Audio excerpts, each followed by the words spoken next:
Okay, everyone. It's Wednesday. We're going to do the Udon Yething Hangmon class. We call it the Yethimon class. Those of you following who haven't seen this before, it's probably a little different and unique from what you normally see. And the other thing is, whoever's been following, especially the people in the academy, as I mentioned in the last few classes, that May 18th is coming. It's this Monday. We're trying to figure out how we can open. We want to do a soft opening. With the soft opening, we're going to probably do some morning classes with Tai Chi, maybe a couple of kids' classes during the day. And there's been one request so far for an evening class for Kung Fu. So it's not out of the question, but we need to have enough students coming for it to be worthwhile. So email us, let us know through Lucien@calvinchin.com what days, what classes you think you'll be revisiting as we begin to slowly open up. And then we have to see what the protocol is, wearing masks and a lot of those type of things. Definitely we have the Perel things to clean your hands, and the place is generally pretty clean anyways, but sanitizing is something that we just have to be really careful about. So while we're here, Mudong Yethimon, we start off as we always do in the 90-degree position and find that shoulder width stance. And in this class, we have a series of warm-up exercises that are specific to Yethimon. So if you do these exercises, keep them loose, eyes follow the hands, and just track what the movements are. We don't do hundreds of these. We just do maybe a dozen or 12.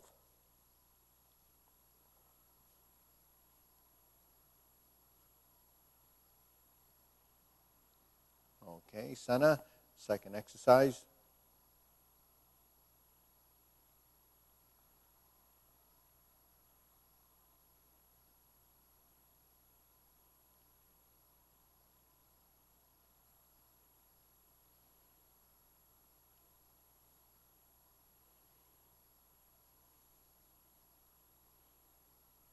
Okay, next, hands here. So this is your lower hoop, okay? And the last exercise, that's kind of cross hands, right? So a lot of the things that we do, have some commonality to position and movements, but this is really the geometry of position again. Lower hoop, center line, palm down. So this is thrusting with the fingers. So you thrust with the fingers and you strike down with the back of the arm.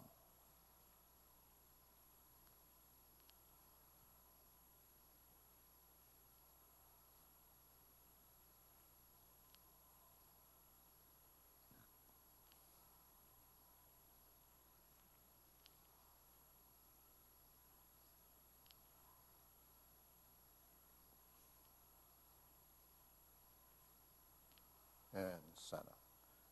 Okay, so everything that we do is methodical. We work off of a position and we just execute. Finding a final position, transitioning through, and that is what evolves. Your transition, the timing, and your position.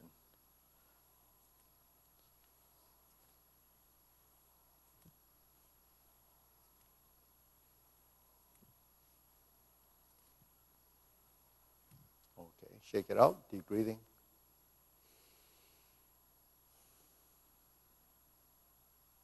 Breathe through your nose. Exhale through the nose. Inhale through the nose. Exhale through the nose. So as I mentioned, this deep breathing exercise is really from Mudong Yething Hangmon. That is, in fact, a lot of our exercises in our Kung Fu classes and in our Tai Chi classes derived the derivatives of movements that we already have from previous training in the Mudong Yething Hangmon. So it's sort of a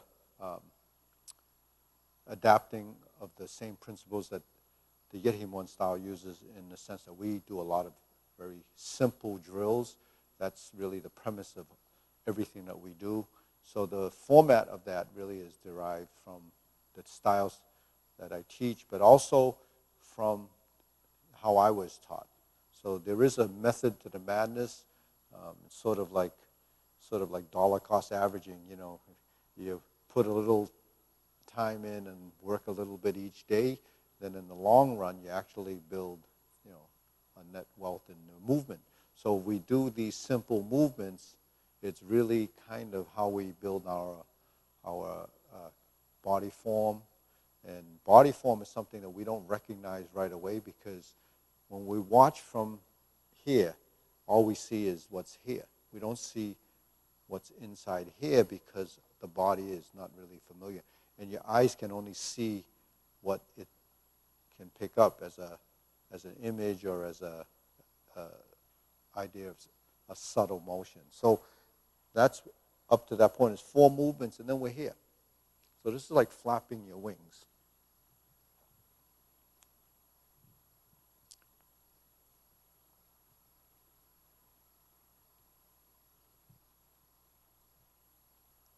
Okay, center.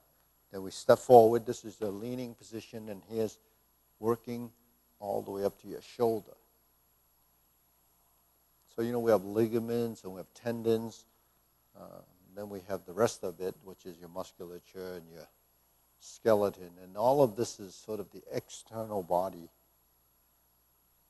So we're moving the external body to create patterns and shapes. Okay, switch. But at the same time, we're building spatial awareness, and from the spatial awareness and the things I just mentioned, builds body form. Body form turns into body and mental imagery, because that's what we're really dealing with, is the mind and the body. And then when we tie it together, from the internal to the external, you have breath and movement. Okay, shake it out. Deep breathing again.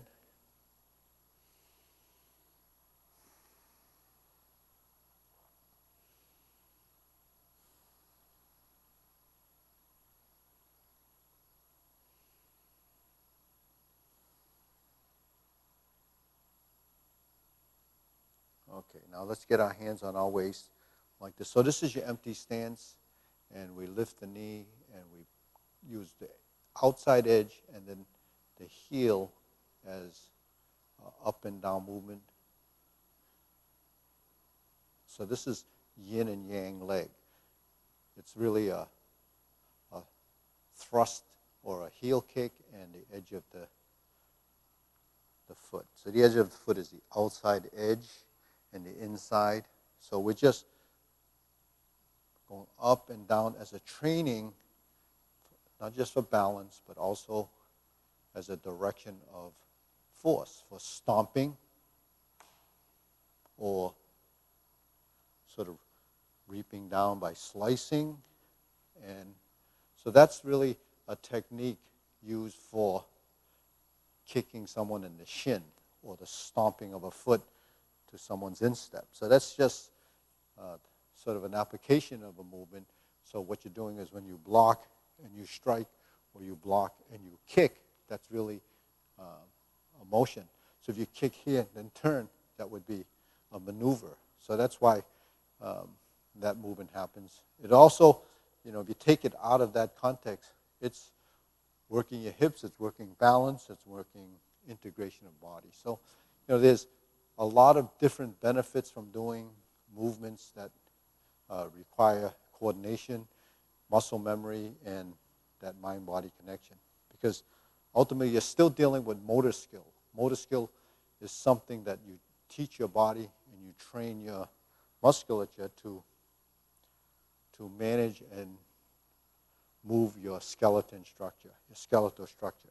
Okay, now in this position, we have a position like this. Or we have a position like this. Or we have a position like this. Or this. So you notice everything is kind of wrapped around this space. Your palm position, lower hoop, center line, triangles with his palm up, palm down, palms like this in the vertical position. So all of these really are fundamental, basic positions. And it all stems around the triangle. Here's your hoop, okay?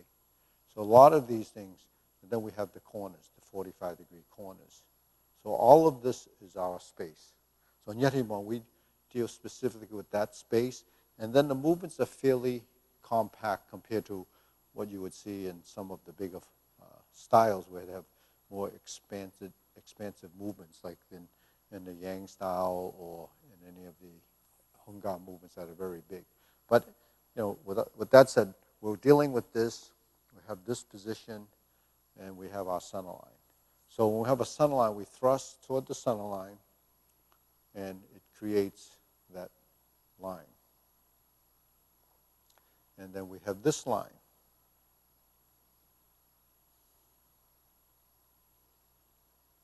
Okay, so we're working, just alternating the hands, defining that direction of movement. Okay, so that's very simple to do. And then when we're here, we drop our hands like this. We have a position like this, and we can pull back. So that's sort of like a cutting movement. So when the hand goes to there and elbow folds, you would go like that. So you can see when the hand drops and it goes like this, or it comes up and comes like this. It's a motion, but it's also a position. When we're like this, there's a position, and this as a combination. When I go like this, there's a position, one of those, and one of those. So this is really basically the two hand movements. Now if I go like this, there's your lower hoop. The hoop can come out or it can come alongside the body. So alongside the body, we have this, right? So that's this. When we take our hands, so really that's really a position, a joint angle position to create the varying combinations of movement. We have our center line, and we insert the needle. That's your center line motion. So if you're doing Tai Chi as well, insert the needle generally would come down your center or drop into your center like this. Okay. If your hands are like this, if you do a back fist, there's your hand position for that. Okay. So there's always a hand position, then there's a body torso position, becomes what we call the torso methods. Then you have a leg position, which is your stance. So it just follows many of the guidelines that we talk about in any of the other things: hand, eye, body, waist, and stance. Right? The hand and eye is coordination. The eyes follow the hands. Body is a position. Waist is when we integrate the upper body with the lower body, and we move, whether it's right, left, center, up and down. And then we have the leg work, which is our stance. Okay, and this basic stance is 1, 2, facing that corner and here. Then we have a method. We're going to do a sliding step. That's a method. We slide and pull, slide and pull, slide and pull, keeping the spine straight, vertical, and plumb. And then we're here, or here. When we move, when we turn, we have a twist stance, and then we step.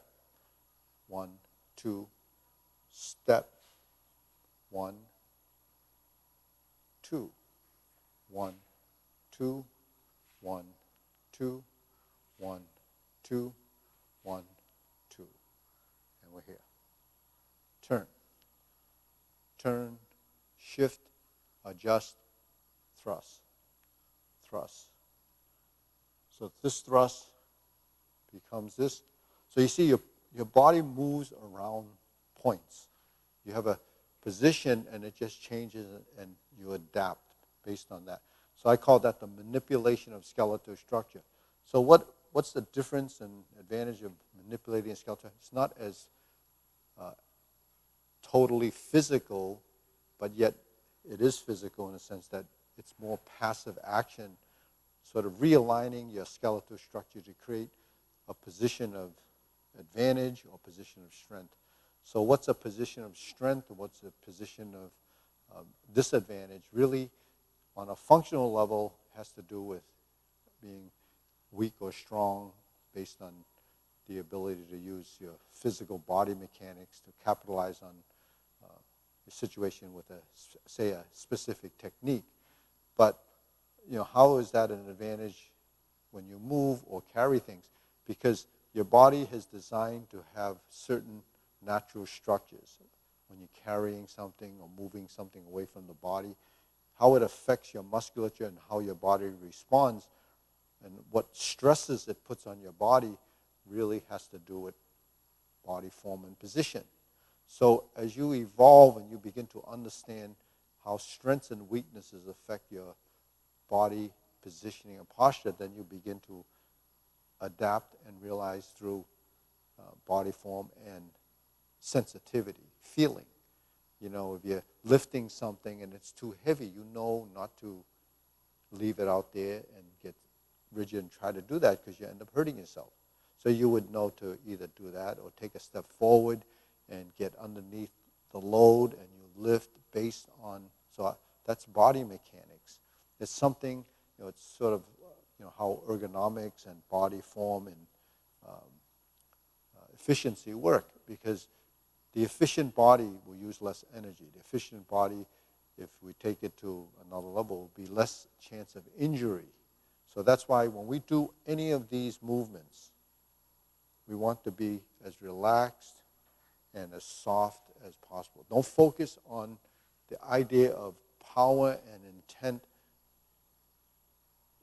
with total force, because force is really a function of speed and power, right? So you have to really, the slower you do it is better for training. Once you've trained your body, then you can execute with more strength, meaning speed and intention. So once the body has figured out where these positions are, then you can start to speed it up. Okay, now the thing is, when we're here, when we step, we have to inhale. Through the nose, exhale. Inhale. Inhale. Exhale. So someone asked me in Kung Fu the other day, when should you breathe? Well, in this form specifically, you have to inhale and exhale. The whole premise of this form is building that relationship of inhalation, exhalation. Inhalation in the step. Exhalation on the release. Okay, so that breath and movement relationship really ties together, tightly and specifically. So that's really something that we do specifically in the Yet He Morn form, because Yet He Kun is a breathing form. It's classified as breath and movement. Qigong is classified as breath and movement. So Qi is energy and movement. So energy is exerting the idea of force in a direction, so but we don't want to use the wrong force. That's what I'm really trying to explain is the wrong force is isolation, excessive muscular strength, not sequential strength. Sequential strength is more refined. It's a skill. So a refined strength becomes sequentially executed, as a cycle of time. So that really is your the whole premise, but the whole objective is to get that cycling of time movement. So that happens in any movement, actually. But when you tense and then say point A to point B, if it's just tense and then the last movement, what happens in between? What happens between A and B really is a cycle of movement that varies among individuals that are doing these movements. And that variation is what? The variation is coordination, timing, tension in the body that's conflicting. All of these things have to be sorted out and worked through until the body becomes very astute, refined. That's body intelligence. All of that tied together is part of your proprioception, your sensitivity, all of those components and systems that we have in the body. So really, the big advantage of practicing complex movement is building a tremendous file of information here that translates into the body. So if there's a benefit to that, then it's really on a neurological base. And on a physical level, what is the benefit? Improved circulation, okay? Breath and movement means oxygenation of the system. Movement creates circulation that brings nutrients to the cells, which includes every cell in your body on the muscular side, on your skeletal side, your ligaments, your tendons. All of these things are all captured into the basic movement. So you can see why something like Yehimon or complex movement or anything that we're doing in regard to our training is really to enhance and stimulate breath and movement, circulation, and tied together through the integration of the body. So we can start off here and here as a position, or we can start off here and here as a position. Those are two starting positions. Yehimon has been passed down through different teachers. I've learned most of my training in the beginning from Quang Tit Fu, who was my teacher that actually exposed me to this, and I learned it through him like this, and actually his teacher does it like this. But now, in the newer generation, this is the one position. Now, was this happening before it changed to this? I really wouldn't know because I wasn't exposed to that. So to second guess which came first, the chicken or the egg, I wouldn't really want to say. But this and this and this, this and this is really coming down to basic, still fundamentals of position. So when we're like this, or we're like this, or we're like this, or like this, are still positions.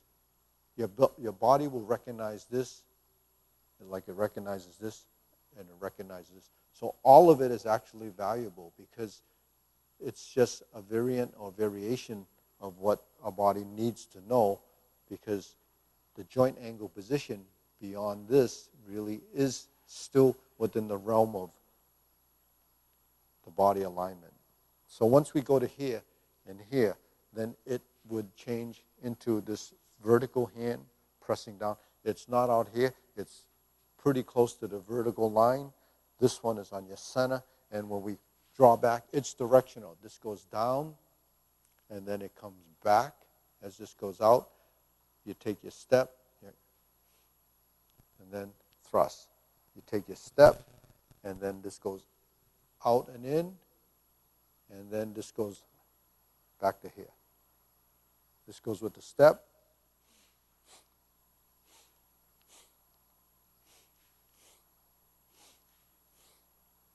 And then we're here. So this position is really this. Your hands can grab, or it just creates this configuration, and we're here, and we shift the weight to here.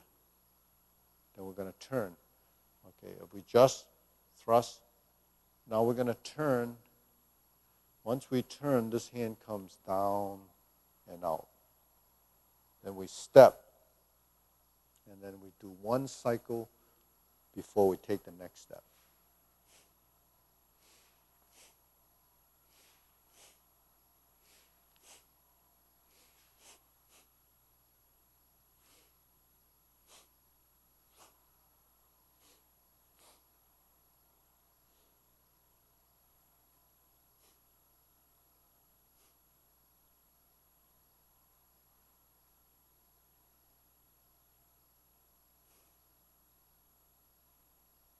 One, two.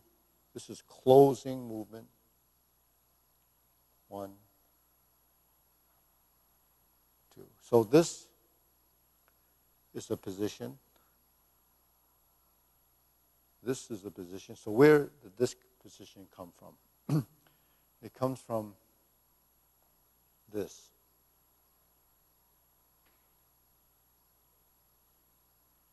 It comes from this.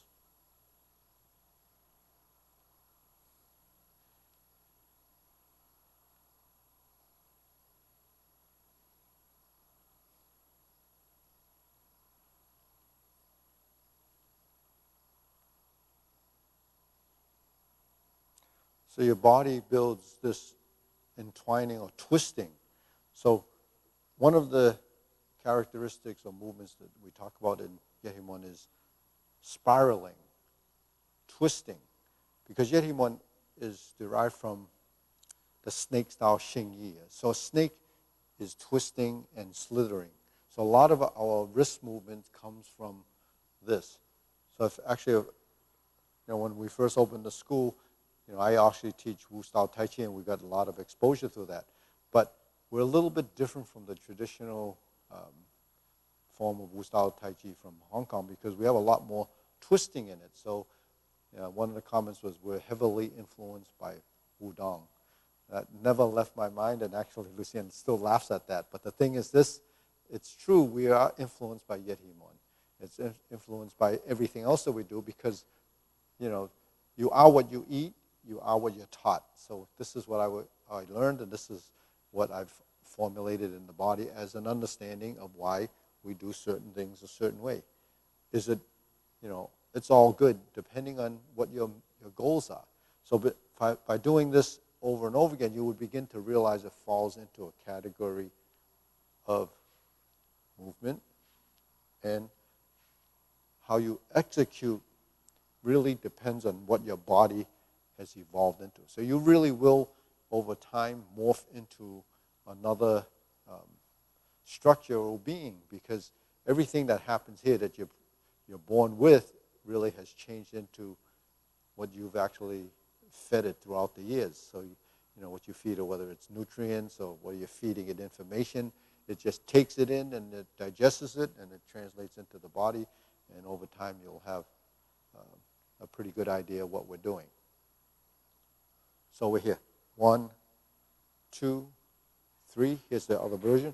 1, 2, 1, 2, 1, 2, 1, 2. Down. 1, 2, 3.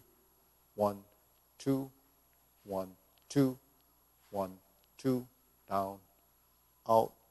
1, 2, 1, 2, 1, 2, 3. 1, 2, 3. So that essentially is the same, the form. The amount of times I step forward and the amount of times I step backwards can vary based on the space, the space you have. So you can do it 10 times one way, 10 times the other way, and come back to center, or do 2 or 3 in one direction. So you don't need, vast amount of space to do these forms because it's really dealing with very little as far as volume of space or square footage. So the other thing we did last time was these movements. 1, 2. These are movements that are the elements. Okay, so that's metal. Okay, then we have this.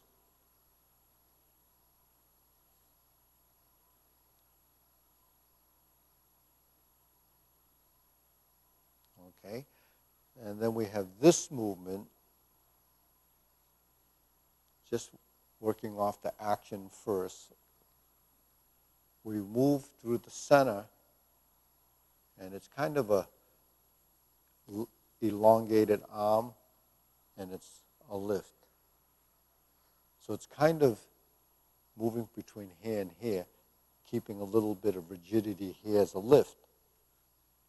And then we have this in the corners, really as corner movements.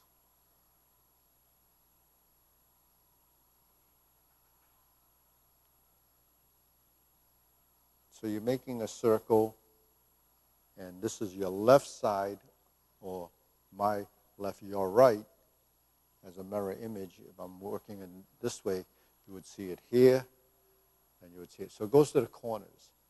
And then we have these movements. So obviously, everything that we do actually has a footwork, and this would go here, and this would go here. As a leg work, it's kind of still an empty stance, an empty stance, an empty stance, and you're moving. So those are kind of a footwork. But as simple as it appears to be, it does take coordination, and there's some complexity in it. And it's, as I mentioned, it's a small system. Hope you enjoyed that. See you next time. It's called Yet He Ng Hang Mon. Okay, so it's a single breath and 5 elements. Okay, see you next time.